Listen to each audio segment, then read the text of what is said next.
मैं हूँ प्रिया मित्तल। अभी तक हमने पार्ट 9 तक किया था, पार्ट 10 करेंगे जिसका नाम है नीति के दोहे। इसका पहला दोहा है, सांच बराबर तप नहीं, झूठ बराबर पाप, जाके हृदय सांच है ताके हृदय आप। इसका देख संदर्भ ये रहेगा। उक्त दोहे हमारे पाठ्य पुस्तक में संकलित पाठ नीति के दोहे से लिया गया है। इसके रचयिता कबीरदास जी। यहाँ पर कबीरदास जी पढ़ा हुआ भी है तो इसको हम रचयिता में डाल देंगे कि ये तीनों दोहे कबीरदास जी ने बोले हैं। ठीक है। इसका अर्थ है हमारा, कबीरदास जी कहते हैं कि सत्य के समान कोई तप नहीं, झूठ के बराबर कोई पाप नहीं, क्योंकि जिनके हृदय में सत्य है उनके हृदय में भगवान निवास करते हैं। कबीरदास। फिर दूसरा दोहा है, जो तो को गाटा बुए ताई बोए तू फूल, ताको फूल के फूले बाको है त्रिशूल। कबीरदास जी कहते हैं कि जो हमारे रास्ते में कांटा बोए हम उनके लिए फूल बोए। इससे हमारे लिए तो कांटे फूल ही मिलेंगे, परंतु कांटे बोलने वालों के हिस्से में कांटे ही आएंगे। तीसरा है, बुरा जो देखन मैं चला, बुरा न दिखा कोई, जो मन खोजो आपनो मुझसे बुरा न कोई। कबीरदास जी कहते हैं कि मैं दुनिया में बुरा देखने चला था, बुरा न देखा कोई, मुझे कोई बुरा नहीं दिखाई दिया। इसका अर्थ है कि यहाँ पर दिया गया है कोई दिखाई नहीं दिया, क्योंकि जब मैंने अपने हृदय में झांका तो मुझे ज्ञात हुआ कि मुझसे बुरा कोई नहीं है। ठीक है। अब है रहीमदास जी के दोहे। रहीमदास जी के दोहे में, खीरा सिरते काट गए, मतलब खीरे को ऊपर से काटते हैं ना, वही कह रहे हैं। मलियन लोन लगाए, मलियत लोन लगाए, रहीमन करुए मुखन को चाहियत यह सजा है। ठीक है। इसका संदर्भ हमारा सेम रहेगा, बस रचयिता हम बदल देंगे, रहीमदास जी कह देंगे, बाकी तो वही रहेगा। रहीमदास जी कहते हैं, जिस प्रकार से खीरा कुकड़ी को खाने से पहले उसका सिर काटकर नमक लगाकर कड़वापन मिटाया जाता है, उसी प्रकार से जो कड़वा बोलते हैं उनके लिए भी कठोर व्यवहार करना उचित है। ठीक है। तीसरा है हमारा, देखिए यहाँ पे वृंद डला हुआ है, यानी कि वृंद इसके कवि हैं। करत कर अभ्यास के जड़मती होत सुजान, रसरी आवत जात ते सिल पर परत निशान। इसका संदर्भ रहेगा, दोहे हमारी पाठ्य पुस्तक नीति के दोहे से लिया गया है। इसके रचयिता वृंद कवि हैं, बस हमें लास्ट वाली लाइन को चेंज करना है। इसका अर्थ, वृंद कवि कहते हैं यदि कोई बार बार अभ्यास करता है तो मूर्ख व्यक्ति भी बुद्धिमान बन जाता है, अर्थात निर्जीव में भी जीवन आ जाता है।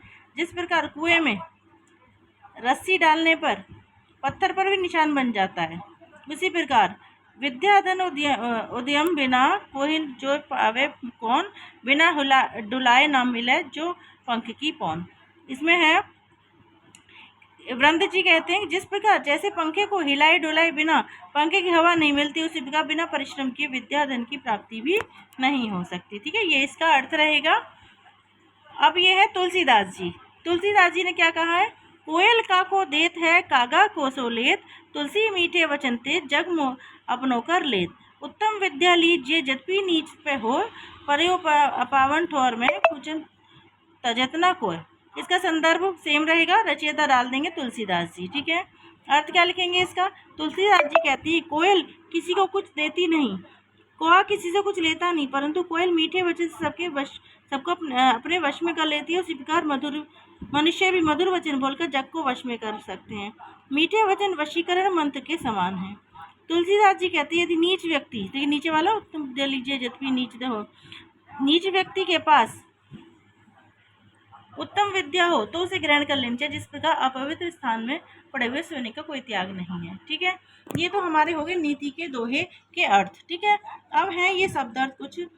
ताकि मतलब उसको, कागा मतलब कौआ, तोको मतलब तुझको, उद्यम मतलब परिश्रम, करुए मतलब कड़वे, कोको किसको, सांच मतलब सच, यद्यपि मतलब यद्यपि, सिला मतलब पत्थर, कंचन मतलब सोना, वाको मतलब सको, कासो मतलब किससे, जड़मती मतलब मूर्ख, अपावन मतलब अपवित्र, पौन मतलब हवा, सिल मतलब मसाला आदि पीसने की पत्थर की पटिया, सिलबट्टा होता है ना इसे। चाहिए मतलब चाहत या इच्छा। अब है हमारे प्रश्न उत्तर। कवि ने सत्य को किसके बराबर बताया, कवि ने सत्य को तप के बराबर बताया। कवि ने झूठ को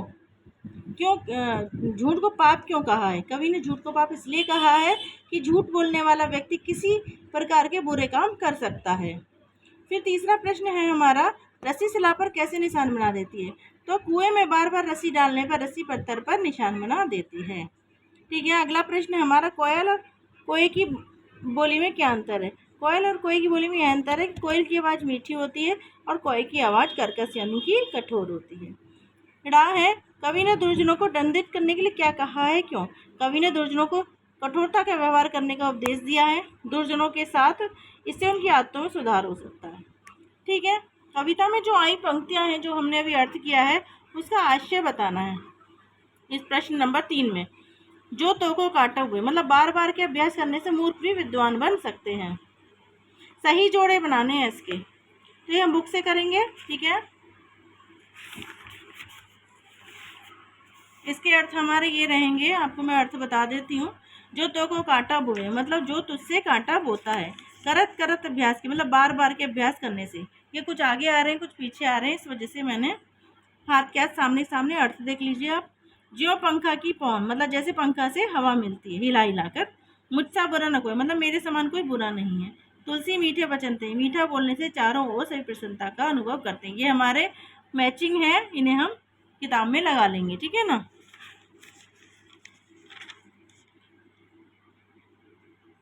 आगे है सही विकल्प। सही विकल्प में ईश्वर किसके हृदय में वास करता है? ईमानदार, सत्यवादी, खिलाड़ी। तो सत्यवादी, जिसके हृदय सांच है ताकि हृदय आप, ये दोहा है ना। मूर्ख कब चतुर बन जाता है? निरंतर अभ्यास करने से। जड़मति होए सुजान, ये दोहा है ना, वही। कोयल का महत्व क्यों है? क्योंकि वो मीठा बोलती है, मीठी वाणी से। विद्या और धन का कब प्राप्त हो सकते हैं? विद्या और धन उद्यम करने से प्राप्त होते हैं। यहाँ पर हमारे ये अभ्यास खत्म होता है। अब पार्ट 11 करेंगे हम नेक्स्ट वीडियो में। तब तक के लिए बाय।